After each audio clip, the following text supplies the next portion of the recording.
something that we've been thinking about is the role of creativity actually in bringing to life both the vision of the future, but also those emotions.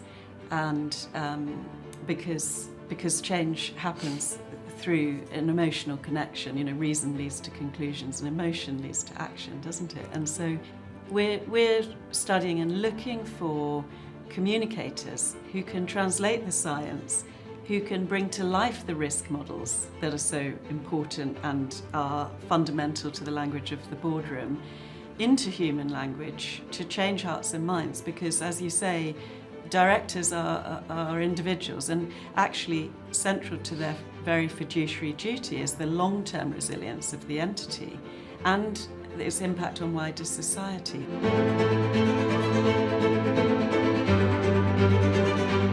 We have not been good, in my view, at expressing the importance of sustainability in a way that really connects with people's lives. I look at myself and I look at other people who've been involved in this movement for many, many years and thinking, what hasn't connected? Yeah. How is it that we haven't helped people to see how crucial these issues are and also just how urgent action will be? And I think if there's a perverse benefit from the backlash we're seeing in the United States at the moment and against some aspects of the ESG, DEI agenda, it is forcing us to think about how we describe what we do and how important it is in really clear, straightforward language. We have almost developed a language unto ourselves, whether that language is about sustainability, which is quite a complex and not very emotional trigger. We have some people now fronting science programs who are also fantastic communicators. We now have the creative ability to bring things to life. We have got the ability to bring that to life in a way that really does touch people and resonate with people.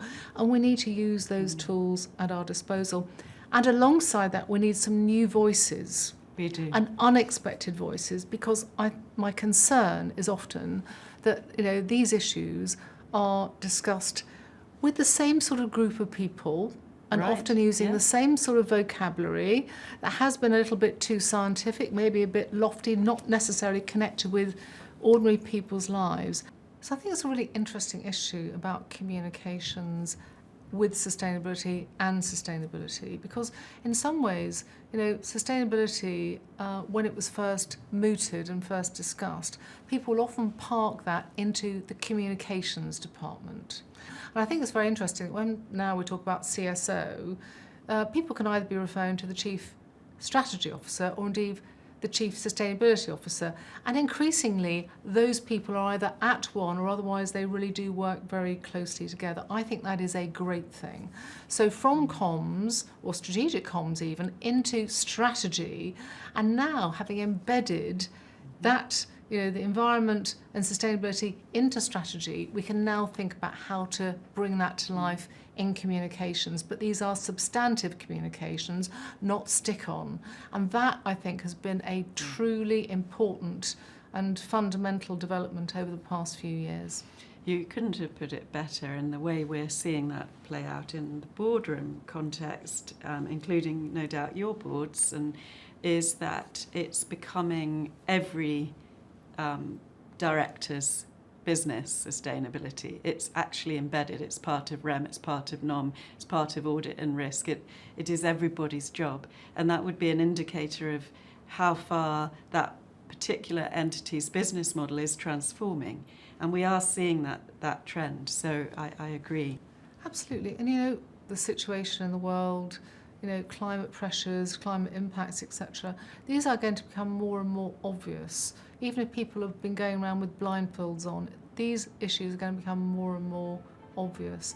And I'm a big believer is, the world needs changing, business runs the world, so we need to change business.